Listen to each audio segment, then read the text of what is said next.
Okay, I've started the recording and I'm on with Becca Syme. Becca, thanks for doing this with me. Yeah, I'm Um, excited to be here. the Dialogue Doctor community was super pumped when I told them that I got you for an interview. They were all very excited, and Oh, yay. they sent me more I questions that I could potentially ask in Yeah, this in this hour. So yeah. yeah, we'll just ask their highlights. Um, so I want to start talking to you about you. There's like so many things to talk to you about. It's weird. That you are not just an expert, but kind of ingrained in so many different places, and have had such a powerful impact in so many different places. So I want to start talking about strengths coaching. Wow. I had a session with you, which was fantastic about must have been 2 years ago, I think. Yeah, a couple years ago, Yeah, it in the was middle of the pandy, I in think. the Yeah. middle of the pandemic. Yeah, I was desperately searching for meaning in as I was surrounded by children in a COVID filled house. So yeah, it was a great session. It's actually really Good. fantastic. Um, so you started strengths coaching like 2006, 2007. Is that Hmm. about right? Which is Yeah. right when Strengths Finder 2.0 came out. Yeah. Um, what first drew you into that So system? the school that I went to when I did my master's degree made us all take the test when we got in. So like they were probably 2 or 3 years, I think, before I took it, they were already using it. And Wow. interestingly, when we talk about like early adopting, because I was definitely a very, very early adopter for strengths, but my mom read the original Now Discover Your Strengths or whatever it was, like the Yeah, yeah, very first Don Clifton book that had the yeah. very in like 99, and she constantly points out to me that she was an adopter of strengths before I was, which is hilarious. She's an That's activator, very so she's funny. always like, I was first and high competition. That's um hysterical. yeah, she's so funny. But so it was around for probably half of a decade, if not longer, before I ever heard about it. But it didn't really take off until they started doing what they call enterprise coaches, which was in Mm, 2012. So when I first got certified in 2006, you could only do internal coaching for money. Like interesting. you weren't allowed to call yourself a Gallup certified strengths coach and then also charge money for it. So Yeah. a huge amount of the coaching I did at the very beginning was free because I just wanted to do it more. Like I couldn't get enough of it.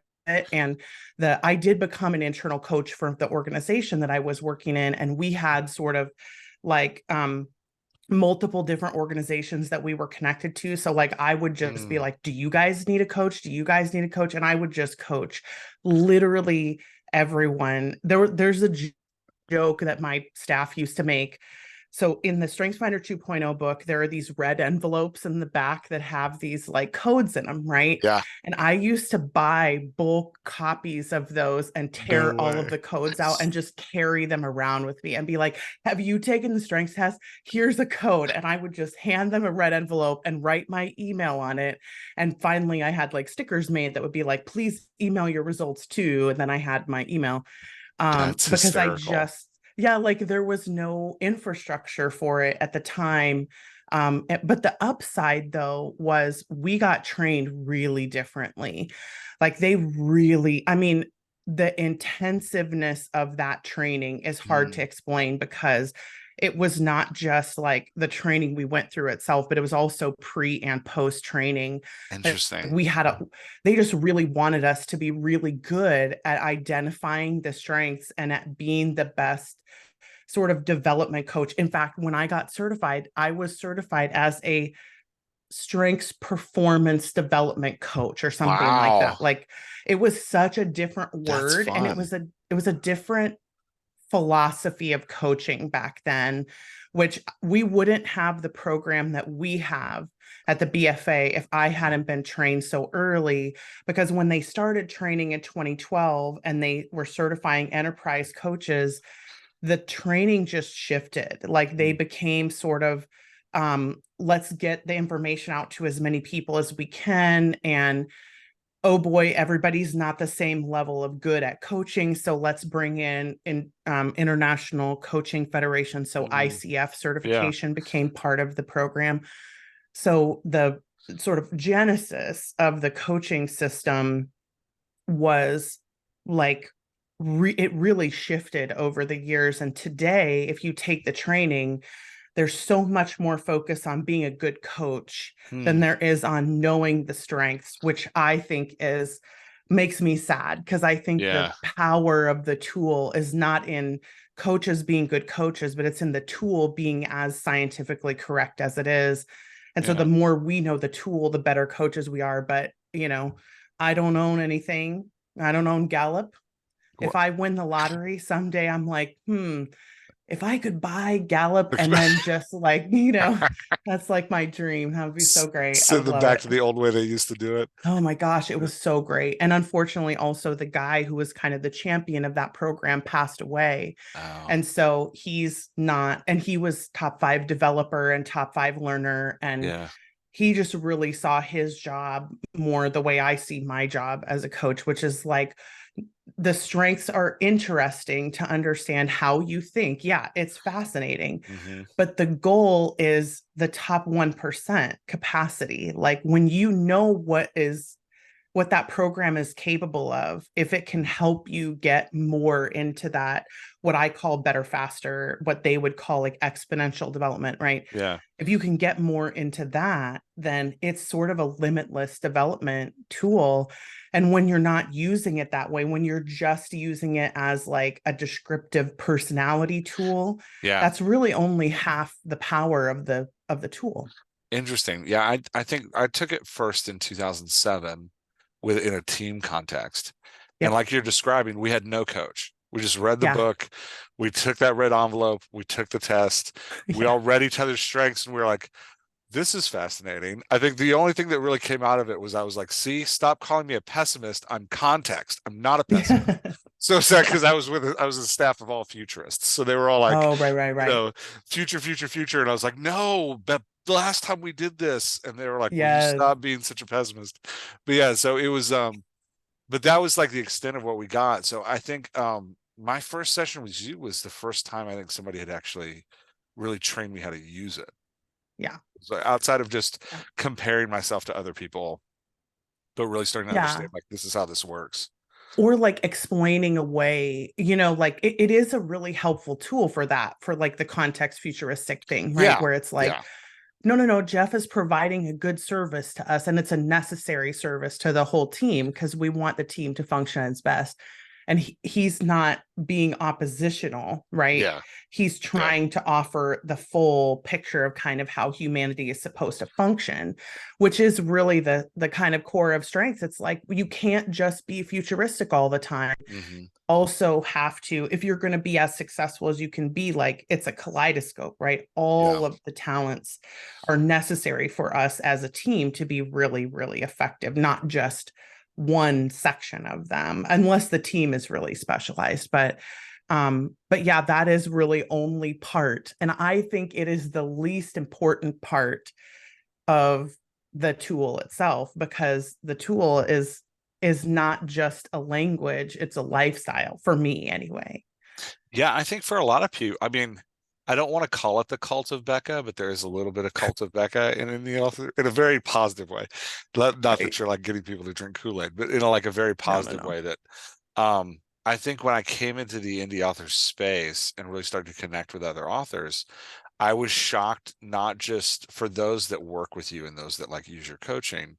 I was shocked not just how fluent they were in the strengths, but how fluent they were in themselves. And I think Yeah. that's the gift that you really give to the author community through your strengths coaching is their like you're saying their deep understanding of how they function Yeah. and using that understanding to not just make themselves more productive because I think there is that like weird style of coaching that's like kind of represented in that TV show Billions, which is like, I'm just here to make you more productive, Yep. damn your personal health. But Yeah. but not just make yourself more productive, but actually care for yourself in the process too. Yeah. Um, Like sustainability is kind of my goal, right? Which yeah. is I want people, it's funny because we're working on this program that we're developing that we're going to launch in well, potentially in the fall, but who knows with my schedule. But And it's called the Author for Life program. And it Nice. really is kind of the core of what I care about in this community, which is I don't just want you to be a flash in the pan in terms of like just very quickly burning yourself out and only doing, the author game for like this one brief flash of your lifetime. Like, I would like for us to be able to be authors for the rest of our lives. And that requires sort of certain precepts to be in place, one of Mm. which, and the first of which, really is an amazing level of self knowledge so that you know what to say yes and no to. Because that's Yeah. part of what this program gives people the ability to do, is to say, oh, that's definitely for me, and that is definitely not for me. And it reduces a lot of the overwhelm that we feel in terms Mm. of like, how do we make decisions, because we know that it is good to be wired differently from other people, and we know that there's a purpose behind that in terms of like our kind of constellation of talents Mm. can be successful. So no matter what the constellation is, you are capable of having success with that constellation.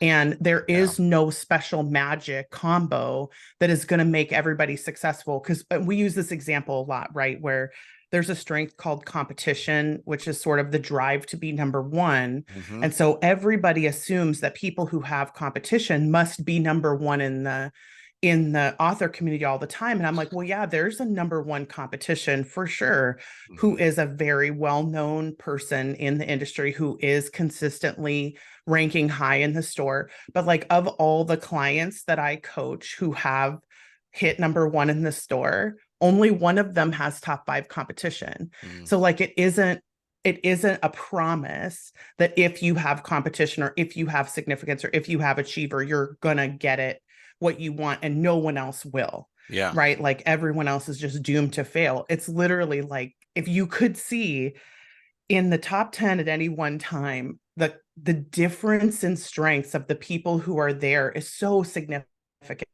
Mm. that sometimes they don't even share a single one, let Yeah. alone like there being this magic combo. And I think that's part of the gift that strengths gives, is the knowledge that however it is that you're wired, there is a way for you to be successful. It's just, if you're not there right now, there's a pathway to get there. Yeah. I think that's really, I love that you're saying that, because I think we do get into that comparison Yeah. life so much where we're like, oh, I need to have these skills. I need to do this thing Yeah. in order to achieve my dreams. But I love what you're saying about like, it's not about, obtaining some kind of merit badge that other people have. It's about embracing who you are. And I'll just say, like, this is turning, Becca, this is turning into a weird infomercial for you, but I'll just say that but I feel like, what else would it be? I Right. just, my top three were strategic individualization and context. And Yeah.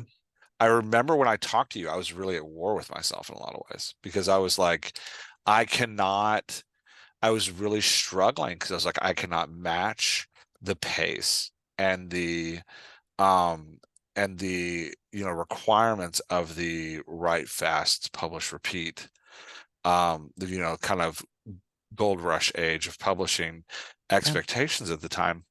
And the like pile of failures behind me was just really kicking my context strength in the face, because it was like, because of that, this, we need to pivot in a different direction. This will never work. You'll never be able to do this.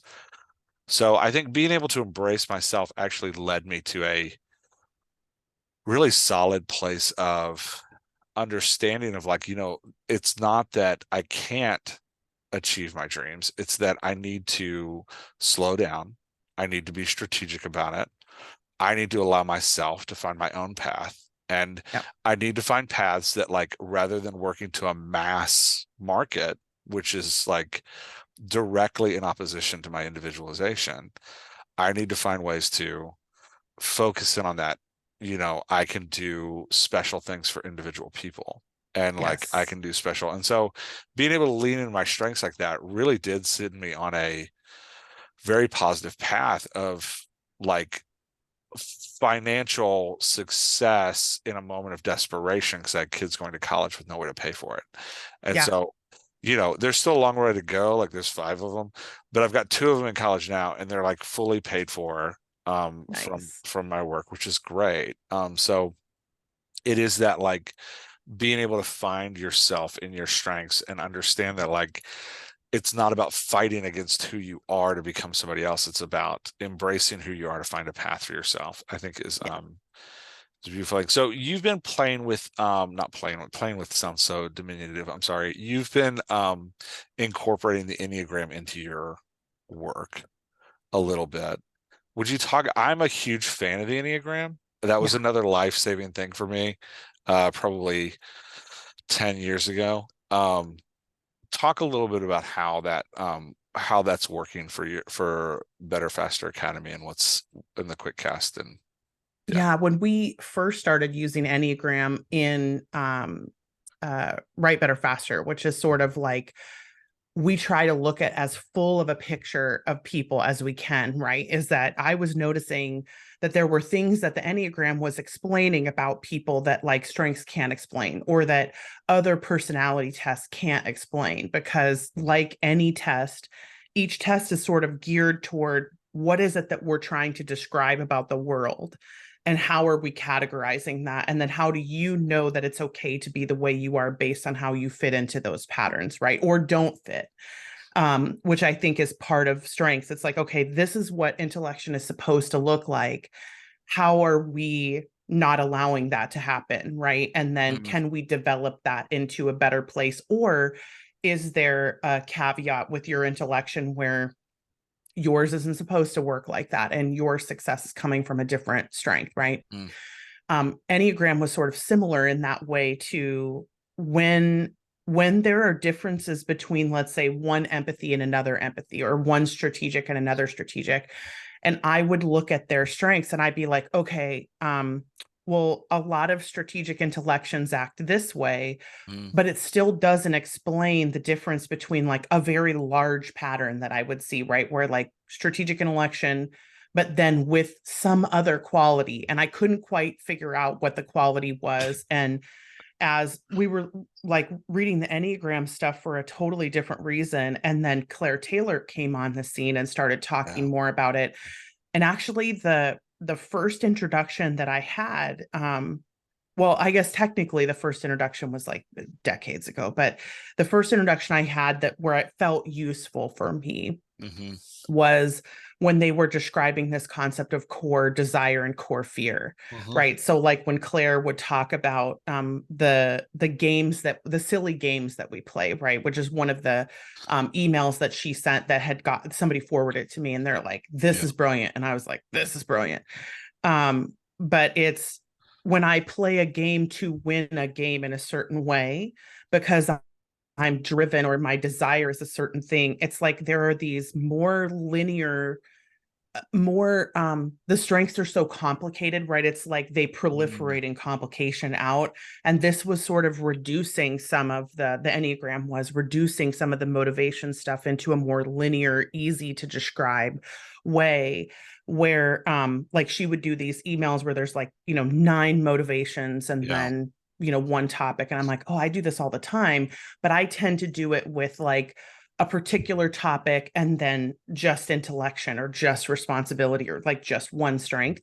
And so it only speaks to a certain part of the population at a time. So I Mm. really wanted to kind of funnel people in her direction, where it's like she's able to take a topic and talk about it for more people in the Yeah. email than just the like smaller audience, which I'm still dominant individualization. I'm still going to do things my way, but Hmm. I really like partnering with her because she's the expert in Enneagram and she knows it well enough to like help a larger group of authors through some of the things that are more nuanced in their emotional stuff, I guess, Yeah.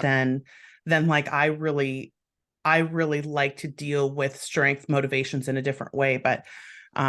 But then on a personal level, the Enneagram has helped me a lot personally in my Nice. development. So like that has been like understanding my Enneagram number and sort of uh why I'm playing the silly games that I'm playing with myself, right? Yeah. Like that kind of thing has just been transformational for me as well, in a similar way that strengths was when I first learned about it. So Yeah. whenever something makes that big of a crater in my life, I'm like, I need to learn everything I can learn about this, right? Number one input. So Yeah. I literally have a stack of Enneagram books on my desk. I'm just working my way through them. That's I'm like, let's hysterical. just read everyone and I'll Yeah. get there. Yeah. My favorite, I think, was oh, the Road to You, I think it's Yeah, called. yeah, I That was got the one that that one. clicked with me. Yeah. Yeah, Um, yeah, and I agree with you about if anybody's listening to this and they haven't engaged with Claire, she yeah, did an interview for the podcast. I don't do a lot of interviews, but when something really sparks with me, I'm like, oh, I want to talk about that with somebody. She did an interview with the podcast right when she was starting her Kickstarter. We pulled her on. It was like, hey, come and tell everybody about your Kickstarter. Come and talk about because yeah, for me, the Enneagram is that it helps me understand what I need to overcome, whereas Strengths yeah, Finders helps me understand how to overcome it, if that makes sense. yeah, Like, yeah, the Enneagram is really great for me personally. It has different impacts for other people, but for me personally, it's really great showing me like the worst version of myself and what the best version of myself could become. And then yes, Strengths Finder is really, I use Strengths Finder to be like, okay, so how do I apply what I know about myself in order to be the best version of myself? yeah, Um, yeah, okay, I'm going to switch topics to your yeah, fiction. So you started writing, and I gotta say, researching you was tough. I do a lot of research for these, and I had to listen to the podcast, like multiple episodes of the podcast you and your mom did together to get like a basic history. But yeah. yeah, which I I don't applaud. talk about myself Yeah, very good much. job. I mean, you I are just, on I'm not message and that brand. interesting. I'm I like, I just don't have an interesting story. disagree. So so you started publishing you were trad published first and then switched to indie like 2013 is kind of what I Yeah. found. Yeah. Yeah. So the early years were like, I was getting into publishing after having been like sort of in writers groups, and I did a English lit degree and I did an MFA for like a semester, Okay. where I was like, oh, okay, I love writing, like I'm gonna be a writer. So I went Nice. into the MFA thinking like I want to be a writer. And then when I got in there, I'm like, oh no, they're training you to be a teacher, not a writer. And so I remember having a conversation with one of my advisors in my MFA program, and we were reading, like, it was in Minnesota, and we were reading like the quintessential Minnesota novel called, Yeah. and it was called Staggerford. And I was like, but I want to write this though. Like, I don't want to teach this. I want to write this. And he's like, well, the MFA is a terminal degree for a reason. And it's a terminal degree for writing teaching. So like where the PhD is a terminal degree for, other fields, like Yeah. teaching in other fields or researching other fields, there is nothing beyond the MFA. And he's like, that's because Fascinating. this is what you do if you want to teach creative writing and write at the same time. And I'm like, well, I don't want to do that. Like, I don't like teaching other people how to write. And the reason is, as I found later, because everybody writes so differently, that Oh yeah. teaching a class on it is impossible for me if you actually want to hit every single person in the room. Yeah. And so I left the MFA and went into nonprofit work. And then I was still writing the whole time, like, because I love writing. Like, I had a writing group that we met every Monday for like, I don't know, 8 years or something like that. Wow, that's Like, fantastic. we all loved writing. And a couple of them were teachers at the university and stuff. So like I was still involved at the U. And then I did a master's degree for my nonprofit work, and that's where I found strengths. So I was like deep dive obsession about strengths, which kind of Mm, took up a few years. And then when I decided, like, I really miss the writing enough, like from the MFA days, right? Where mm, the great part about the MFA was when you weren't teaching, you were really just like talking to other writers and mm. thinking about writing and writing all the time. Like, they Yeah. just wanted you to, and you had so much writing you had to do as part of that program. That was the thing that I missed. And so I was Mm, like, okay, I, I lost my job well, technically I quit my job, but I would have lost it anyway. It got made redundant basically. Yeah. And so I was like, okay, I have to get a part-time job to be able to pay my bills, but now I want to write more and sort of, you know, do what I really love doing. Hmm. And then I got another job, unfortunately, that turned into a full-time job. And that was the job that when I talk in the wrong book that I got fired from, like Yeah. actually got fired, that job I got fired from. But when I got a new job, I was like, I want to write so badly that I would just write like in the mornings at 4 a.m. and at night at Yeah. 10 and Yeah. on my lunch breaks. And like I would use my vacations either to go strength coaching, which was Yeah. hilarious, or to go to writing conferences. So I went to Wow. writing conferences often, and I just really wanted to write. And I had been working on a succession of novels. Like Okay. I finished a novel in when I was 21, and I'd been writing a succession of novels. And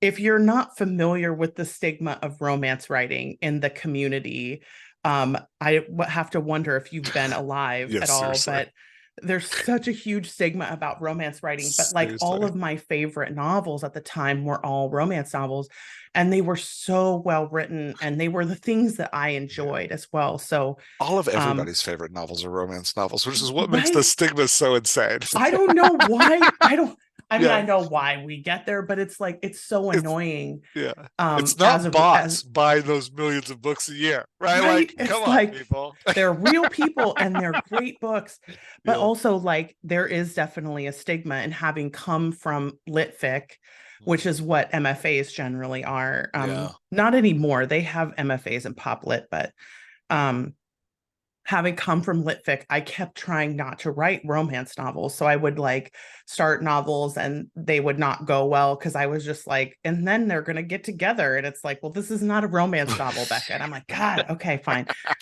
Um, and I went on this writing retreat with my writing group. I just love this so much. I had this group of novels I've been trying to finish for forever, and I just couldn't finish it. Mm. And it was in this folder in on my computer. And I was sitting there getting ready to read something to my group because we were on this retreat, right? We were like Yeah. at a ski resort. Everybody's away from their life. It had this Yep. really magical feeling, right? And I opened the folder and I was like, God, I hate that I can't just write a romance novel. And my whole writing group was like, wait. Who told you you couldn't? Yeah. And I was like, I mean, isn't that what everyone really says is like you should be aspiring to write this great amount like Staggerford, right? Like that was in my head Yeah. all the time. Yeah. Yeah. And they were like, here's what you need to do. You need to delete off of your computer that entire folder. Oh, So like it had I can't even remember how many novel starts were in that, but there were a lot of them, right? yeah. And I will never forget that dragging that folder into the trash and being like, I'm never going to write a lit fic novel again Wow. because I was just going to write romance. And then I just started writing romance and submitting to publishers and stuff and submitting and entering I did a lot of writing contests Nice. in the early years, and then I got published right around the time that indie was kind of a seed in everybody's Yeah. head. Yeah. Yeah. And I had a friend who published her novel that we'd been working on together in as like a critique situation, Hmm. which I had loved, and she hadn't been able to get it published. And it was such a good book. And she ended up indie publishing it in like 10 or 11. It was very early. And Mm. she made bonkers money on it. And so all of us who were friends with her, she was like, yeah, maybe you guys want to think about indie. Yeah. And of course, a lot of us were still like either in trad or we were Yeah. submitting, Yeah. Or right? passionate about getting And it. Yeah. yeah, like really Yeah. focused on it. And so finally, I was like, I have this novel that I wrote. Let me just see what happens if I publish it. And I Mm. published it. I mean, I obviously like edited it and worked on it and whatever, but like I published it, and that feeling of like watching sales happen and just making a crazy amount of money on a book, I was like, well, I'm done. Yeah. Like I'm done with trad. Like It's this, I'm funny. never doing that again. Yeah. and I just kind of never looked back. Like I still had a couple of contracts that and I still have a book that is with a publisher that I cannot get them. Like technically my contract ended in 2020 or something, Yeah, yeah. and I can't get them to take it down. And I finally That's was so just like, I don't fascinating. care. They're not making any money on it. So Yeah, like it was such a nightmare book. But yeah. It probably um costs them more to take it down than it does to make yes, money. like just paying the people to find it Yeah, in their yeah. catalog and take it down everywhere. But yeah, it was a wild time to be Mhm. around, like to be publishing in the really, really early days of indie. Yeah, It was a really different experience. A lot of us who were publishing then will talk about it with this sort of like nostalgia of like, man, we miss those days when it was yeah, not just easier, because it isn't just about the ease of publishing, it was also the way that we were all related to each other and yeah. how close everyone was and Community how was smaller. much, yeah, like how much Yeah, the community was smaller, the connections were a little deeper sure. in Yeah, you were being beat on a lot more by the outside world, yeah, so it tends to like. I'd imagine you'd go to a conference under those circumstances, and you'd be like, "We're all are in this together." Like, yeah, yeah, yeah. yeah. Like I had a the last conference I went to where I still had like contracts to fulfill, right? Mhm. I was meeting with my editor, and there was four or five of us who were all there, who wrote for the same, like she was all of our editor, and she was just kind of having a lunch with us or whatever. We were sitting around the table, and I was like, well, I mean, I indie published a book and made money, and it was great. Like it was, I was like, this was a great experience. And all of them, the way they looked at me, I was like, oh, this is the last time we're ever going to talk now. Cause like it's just, there's so much animosity there that like I Yeah, didn't want to, like I'm a person who my modus operandi is like, okay, we're done now. Like yeah, I'm done. yeah, And because I just don't want to have conflicts with people. It's not worth it. yeah, And so so I was like, oh, this is the last time that I will have dinner with my editor, because like I don't want to have to justify my decisions to people, because I just know it's the right choice for me. I know yeah, I'm happier when I have control over my work and can do it at my pace and can make the choices I want to make and don't have to ask people, what I can publish and what I can't.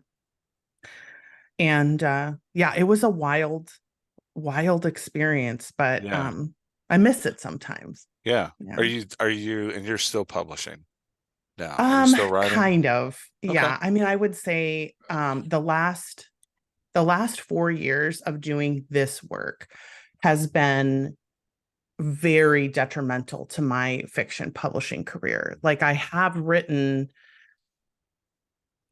I think, 6 books in the last 4 years. And just to Yeah. give you an idea, like the 4 years before that, I wrote roughly 10 books a year, like somewhere around 10 a year. Wow. And That's amazing, by the way. I mean, I did That's great. write 7 nonfiction books, right? And Yeah. I also write for my Patreon and my newsletter between the two of them. I'm a member Um, of your Patreon, and oh, nice. what you write is great. And Yeah, I write a yeah, lot and for you the write a lot. Patreon. Yeah. So I'm not writing. I'm not writing fiction as much. So I am still technically publishing. I have a pen name in like urban fantasy, paranormal, not romance. It's more paranormal women's fiction, sort of. Nice. And then I have a mystery pen, not pen name. It is my name, but it's RL, right? So it's Okay. like, Yeah, yeah, and then the nonfiction stuff, yeah, which I was writing that fairly quickly at the beginning and have slowed down in the publishing of nonfiction. I only do one a year now. yeah, yeah. Um, I love. Thanks for sharing that. I love that. Yeah. Thanks for going down that path. Yeah. Um, you've talked a lot about. I'm going to transition us to talking about where you see things going. Um, Yeah. you know, you've been through this massive transition already once where like, man, things really changed. And um change is hard for everybody. I don't care what Yeah. anybody says. Change is hard for everybody. Even when Yeah. it's super positive change, it's really Yep. tough. So you've talked about how like the gold rush era, putting dates to this is a little nonsensical, but the gold rush era is like 2013 to 2015 was like kind of the peak. The real peak. 2008, Yeah. yeah, 2018 to 2020, it kind of started to fade for a lot of different reasons because, Yeah. pay for click ads, because of an onslaught of people like me running in, being like, yay, we're rushing the gold. Yeah. Yeah, stuff like that. And then I heard you talk about in a conversation that like what happened was there's this giant slush pile of books, and social media influencers kind of stepped in to be the new, not necessarily gatekeepers, but definitely like recommenders. And I think maybe even the role that like literary critics used to play, which was Yeah. like Or this, agents, yeah, frankly. or Right. agents, yeah, like this is the one that you need to look at now. Yeah. Um, so and this year we've got kind of the onset of AI, which I think is Yeah. still sorting itself out. I don't know if you can tell this by the way, but I'm very non-judgmental of all people. I don't, Yeah. whatever you That's want to do, very I'm good. indie, right? Yeah, Like whatever you want super to do, I'm good. individualization. Yeah. Yeah. Um, so like we're coming to this stage, Gold Rush is over, what's new is forming. Would you talk a little bit about, you've talked about like we're returning to the golden age of publishing kind of Yeah. time. Would you talk a little bit about what you think that's going to look like, what that's going to feel like for people? Yeah, I mean, the gold rush is always unsustainable. I know that a lot of people made really great money in the gold rush, and for a certain number of people, it was an amazing experience, and Yeah. I'm not discounting that, right?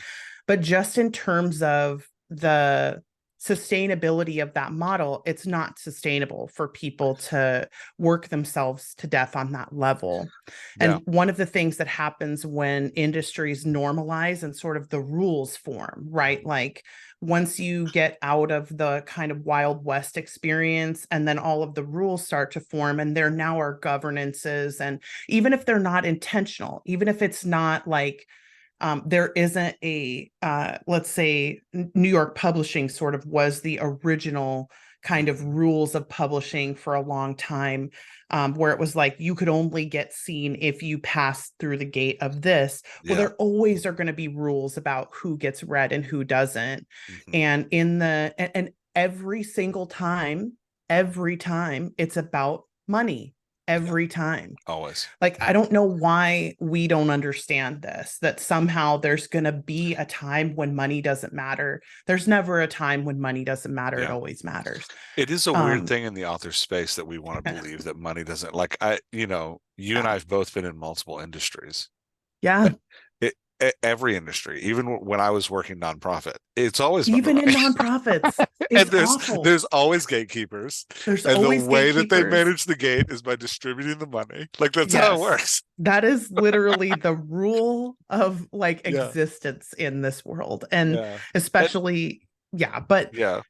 what happens then is like the unsustainable time, even though it lasted quite a while, right? And again, for some people, it was how they built their empires that they have now. And that very much is true. Like early adopters, that will always happen in the formation of kind of new rules. Yeah. But anytime something gets disrupted, there's always a formation of new rules. Mhm. And so when you look at like what is going to happen eventually in publishing, the reason I call it the golden age is because it allows us to either decide that we are going to participate in our own creation of our own platform at our own pace, Yeah. right? Which means that rather than being dictated to by however fast we think we're supposed to be, or Mhm. however much content or type of content we think we're supposed to produce, it becomes about the finding of your own audience, because there is not the level of solidification in audiences that there used to be. And I think Mhm. that is the main upside of the golden age of publishing, is that there is a little bit more democratization of niching. So Yeah. like where it used to be like you either wrote contemporary romance or paranormal romance, and that was it for the bookshelves, right? Yeah.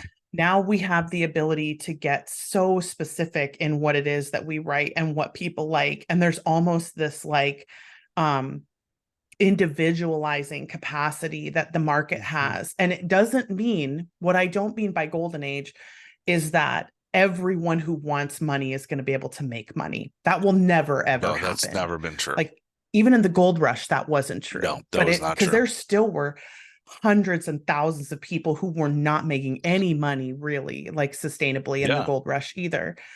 It still was Loki's in charge. That Mhm. still is the truth. But the key for me about the golden age is that there is an ability to democratize attention in a Mhm. way that there didn't used to be before New York, where the booksellers and the publishers were in charge. Mhm. And now, if you are willing to find the people who want to read what you want to read through whatever means you're going to use, there's more of an ability for you to find an audience who wants to hear from you than there ever used to be, right? Like somebody like me who has a very niche audience, I would not have been able to make money in 1990 on the same level that I can Yeah. today, because I can actually find and collect and keep the people who want to hear from me, who want what I have to offer. Yeah. And I think that makes the golden age like of publishing actually better for both readers and writers,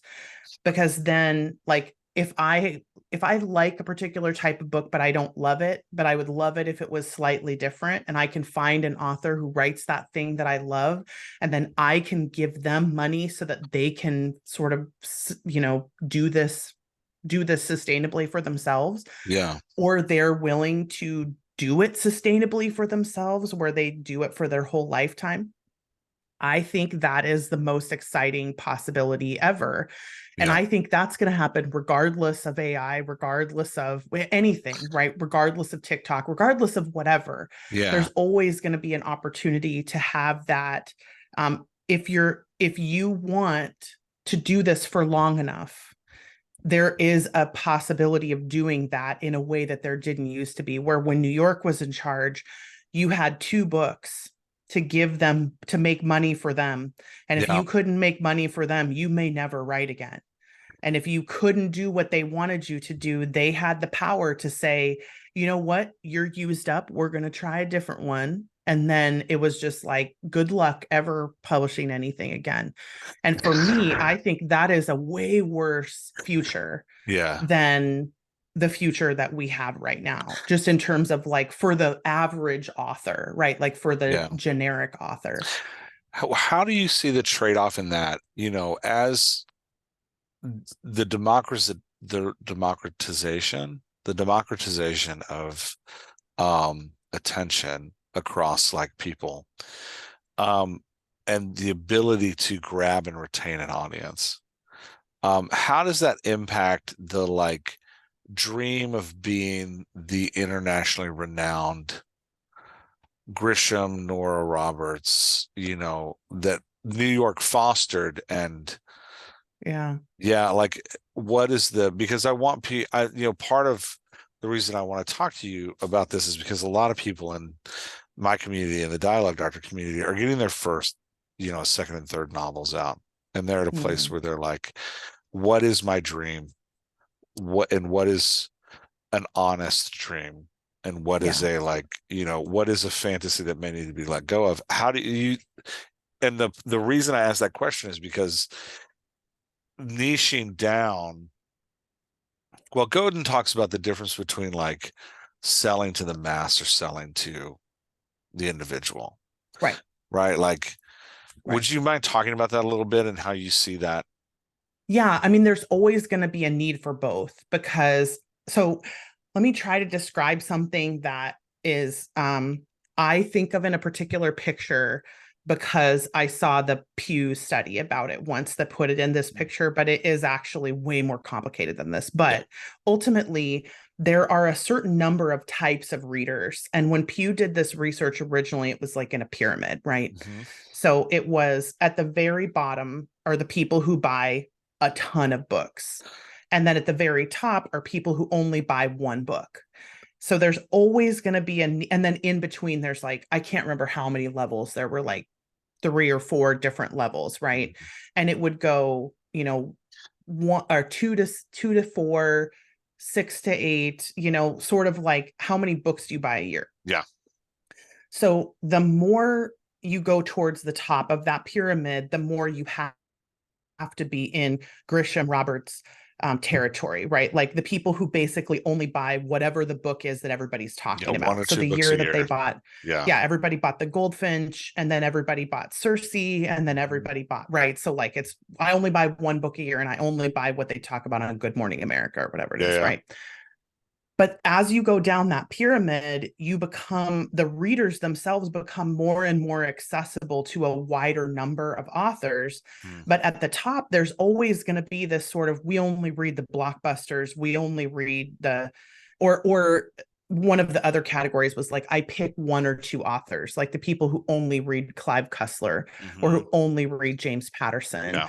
Or if they buy the next level down was like, I buy 2 to 4 authors a year, like Yeah.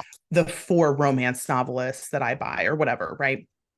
So the farther you get down in those designations, the more accessible those people are. But then the pyramid of the number of authors that people read is the opposite, right? Mm. So like the most people in the industry, the largest number of buyers read the fewest number of authors. Hmm. But as you go farther down, even though the smaller number of people buy the larger number, they represent a higher amount of buying power. Hmm. So there still is a lot of buying power for people who are going to do more of the niche oriented sort of, this is the thing that I write, or because I talk in my vertical platforms about like there are different types of author, sort of like systems of being an author that you Hmm. can follow. And one is, I am the author and they read whatever I want. They just like me, right? Mm. So that's the person-centered platform. Then there sort of is the world-centered platform where they want to be lost in this world and play in the sandbox. And then there is the what I would consider to be more of a content-driven platform where Mm. the person doesn't matter, but I continue to deliver the content promise for them, and Yeah. that's what they want. Yeah. So there are so many options for people. So the way I would answer that question in terms of like, is it okay for me to still have that dream of becoming, James Patterson? Of course. Like Yeah. it's totally possible. It's not probable that that will happen to any one individual person. It's very improbable that it will happen. Never But then was that probable either. question becomes, are you the kind of person who, if you aim at something and don't get it, it's going to be okay? The person who's like, if I aim for the moon and reach for the stars and land on the moon kind of thing, it's like, Yeah. oh, I'll be okay with that. You need to know that about yourself. Yeah. And then I would say aim for Grisham, like aim for Roberts, whatever you want, right?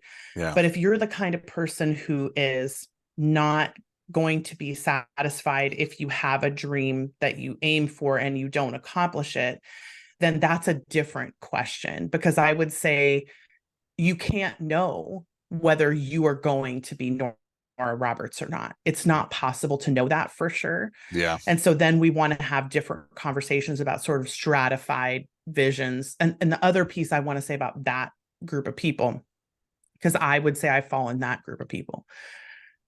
I have had so many different dreams in my lifetime, right? Like what I thought I wanted 20 years ago is different than what I want today. So, like, if you're not a person who only ever has one dream, Mm. then I would say dream for whatever you want. Because if you don't get it, you can have another dream. It's not like you only get one, like, you can have as many as you want. Yeah. And like you can hope for so many different things to happen, but again, that's a you need to know what type of person you are. In addition to getting your coaching, how would you recommend people go about sorting that out?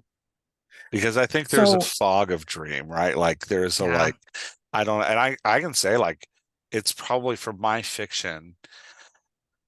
I had a failed launch like a year and a half ago of a novel I really cared about, but it was really helpful for me because it helped me understand like what do I want from my fiction?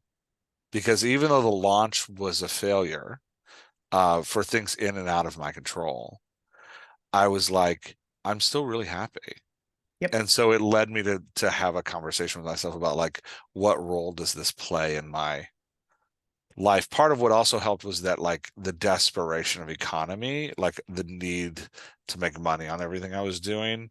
I finally worked to a place where that wasn't as desperate as I had been. So it Yes. helped me remove that desperation so that I could actually figure it out. But what questions Yes. would you say somebody needs to be asking as they're trying to figure out kind of what my dreams are and who do I want to be now? Yeah, and not everybody is dream oriented either, right? Like not Yeah. everybody is goal oriented either. And so the way that I always kind of come at this, and this is going to sound really simplistic to people, and I apologize for this, but you will naturally do the things that you're wired to do.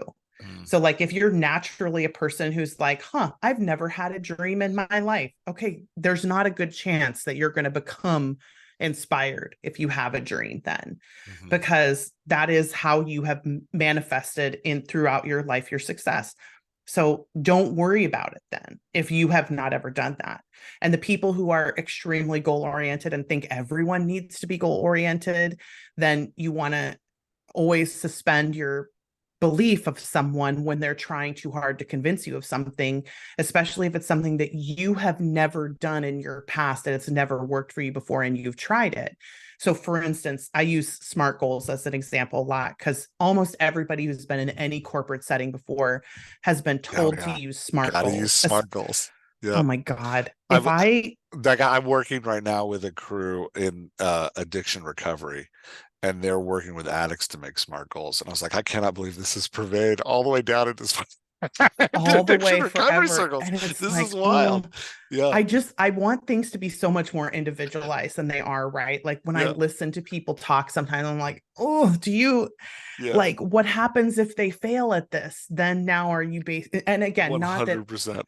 yeah, I don't Yeah. want to judge anybody because not it again, like your high individualization. Yeah, you and I So both cringe at tools that are that mass are tools like this will work yes, for everybody. I'm like, there's no such thing. Yeah. no such thing. Even strengths, even Enneagram. Like Yeah. Claire and I talk about this every once in a while. We're like, Enneagram is not for everyone. Strengths is not for everyone. Like, Yeah. not everyone is going to resonate with it and it's not going to work for everybody. Yeah. So, even in my own stuff, like, because some people, when they listen to me talk, they're like, uh, uh, well, yeah, you say nothing works for everyone, but then you assume that strengths. I'm like, no, no, no, no, there are people who should not listen to me, like who Yeah. literally should plug their ears and say la la Yeah. la and go off and do their own thing.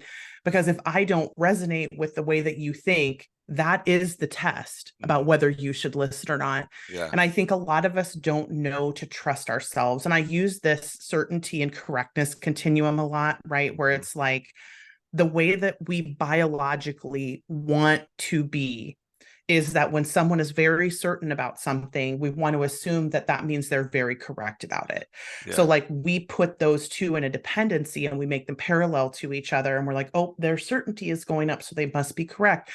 And when people hear me say this, they're like, I don't do that. And I'm like, listen to yourself, though, when you're listening to people, because you'll hear someone be really certain and you'll be like, should I do that? Is that a thing that I should do? It's like, it's a biological, guys. Yeah. So it's actually, though, in an XY axis. So, like, you can be completely and totally certain and 100% incorrect. And you could be completely uncertain and 100% correct. And both can be true of the same person. So Yeah. like and they're true of us. So I might feel really uncertain about like how I orient myself toward the future of my career. hmm And I may also be completely correct about how I'm already orienting myself. But then I hear someone else be like smart goals, and I'm like, maybe Yeah. no, maybe I should do smart goals. And I'm like, for the love of God, Yeah. just it's okay to listen to yourself. Like you are not always wrong, you know? Anyway, Uh, I clearly have a soapbox about smart goals, but it's not yeah. because they don't work for anybody though. They No, work for some people. yeah, they are a great tool, and I've Yep. used them, and I think they're a great tool for some people at some time. Mm-hmm. Right? Like I've used them, and they've been super successful for me at sometimes, and then other times I've used them, and I've been like, this is doing nothing. Yes. Yeah. So And then we yeah, just need to let it go, right? Like when yeah, it doesn't work, it's like, oh, okay, let's quit that then. yeah. Like, Yeah. So I think to summarize what you were saying, because I totally took you off track there, I apologize. oh, that's okay. To summarize what you're saying, when an author's coming to a moment of change like this in the industry where everything's kind of feels fluid and feels um, thrown around, the key is to understand self, understand, barriers that shut down motivation, and at the same time understand uh, what it is that motivates and brings passion and excitement, and then use that self-understanding to determine, maybe not in the next 100 years of my life, but in the next 5 years of my life, this is what I'm looking for from my work. Yeah. And if I get it, like, because some of us, like, if we get it, we Hmm. need to really shoot for it, like almost obsessively shoot for it. And Hmm. for some of us, we don't need to be that obsessive. So we don't need to think that much about, what it is that we want to accomplish. And you don't need to know what your why is and what your goal Hmm. is and all this stuff.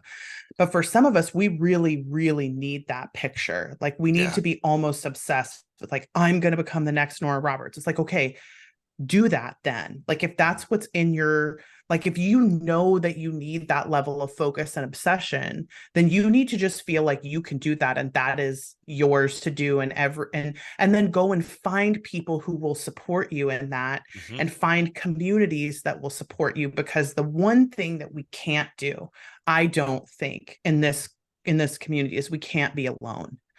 Like, Oh we yeah. cannot try to do this on our own. We have to be, even if we're not in like Facebook groups or, whatever, like, Yeah. we have to be somewhere that gives us a connection to other people, because otherwise we, like, there's so much about this job that is isolating already and is painful already, and we need other people. And I know a lot of the introverts and the relators are like, screw that, we don't need anybody, and all the self-assurance people, and I'm like, well, come to me in a year. Yeah. We'll Um, see. yeah. Yeah. And I love what you're saying there about what you said a couple minutes ago about once you've kind of determined what your passion is, what's going to motivate you to move forward, trusting yourself and accepting that is good, that you don't need Yes. to, say like, well, but there's something wrong with me because I don't want to be the next Nora Roberts, right? Like, Right. yeah, just Right. embrace who you want to be. Um, Yeah, there's yeah, nothing wrong with you. Like, literally, I feel yeah, like that is the core message of, like, basically everything I do is like, oh no, there's nothing wrong you're with fine. you. Yeah, You're you're doing it right. Like, you're um, fine. Just keep doing it. yeah. Okay, I've got you for 2 more minutes, and Okay. I do want to ask because I do want to point people to the work that you do, and so Better Faster Academy is where they can Mhm. find your coaching work. I'm an obsessed. Thank you for bringing the Quick Cast to podcast because I don't ever sit in front of YouTube, but Yes. listening to it is fantastic. So, Quick Cast on YouTube and on podcasts. And you have 8 nonfiction books about writing. Yeah. Did I get that number right? I think so. Yeah. Okay, And then the next one is coming out this fall. perfect. That's the Yeah. archetype book. No, we're doing the Overwhelm book. So I Overwhelm keep book. putting off the archetypes book. And I know this was one of the questions you wanted to ask me. I keep putting off the archetypes book because there are just so many of them. Yeah. Like the continuums. If any of you heard me at a couple of the conferences I did last year, I did two of the different continuums of archetypes, and people have been asking me, like, how many are there, and I'm like, oh, so many. Yeah. Like, basically think of every single thing we do as writers, Hmm. and there is a continuum for that. Like, what kind of platform should I run? Hmm. What kind of marketing should I do? How will I advertise? Like, there are continuums for literally everything. Yeah. So I'm trying to decide what the best way, like, what we've basically come down to, I think, is that I'm just going to start releasing stuff onto the Quickcast now that we Mhm. have podcast, like, audio and video available. Yeah. And I don't know that we'll ever do a class or write a book, because I think there's just too much. Like, to put it all together into one thing would probably just be too much. Yeah. Um, Well, and as new technologies form and take shape yeah, and become accessible, I'd imagine they're in constant, the archetypes are in constant flux. Yeah. yeah. I Makes sense. mean, that, but just because there are definitely patterns to how people behave consistently, right? Like there are for sure these major designations of behavior that we tend to trend into. But also, every time there's a new thing, right? Like there's an AI continuum, by Yeah. the way. Like there are continuums about everything. And I don't want to keep re-releasing stuff. So anyway, so the archetypes, I don't know what we're going to do about the archetypes yet, but Hmm. other than we're going to start releasing content onto the Quickcast, YouTube Yeah. and podcast. Nice. But the book that's coming out this fall is on overwhelm and on basically like structuring your decision making in a way that will help you to avoid overwhelm. Oh, that's exciting. Yeah. Yeah. Um, as somebody, as an author trying to like figure out where they exist in this change, which of your books would you recommend that they start with? Probably the quit book. I would Book. start Okay. there, unless you're Yeah. stuck. If you're stuck in your manuscript, that takes precedence over everything. And then I would read the stuck list book, Perfect. just because I think that is the most immediately like applicable tool because it's Yeah. all Yeah. about like just here's 84 ways to get unstuck in your manuscript, depending on what's wrong because Yeah. we're very diagnostic at the BFA and that's why it's so individualized, right? Is it's like, well, I can't just give you the answer to like what should I do with my career? It's like I need to know 100 things about you before I know what you should do. So we're so diagnostic and like every little thing makes a difference in how you make decisions. That I would say starting with the quit book is the easiest because it was the biggest picture Nice. book that I wrote. Yeah. And then, yeah, that's probably the place I would start. And then the quick cast, I would Okay. just start listening to the Perfect. episodes. Yeah. Well, Becca, thanks so much. I'm going to hit Yeah. stop on the recording. I could talk to you for the next 2 hours, but Yeah. we do have to stop. So I'm going to hit stop on the recording. We can chat a little bit more.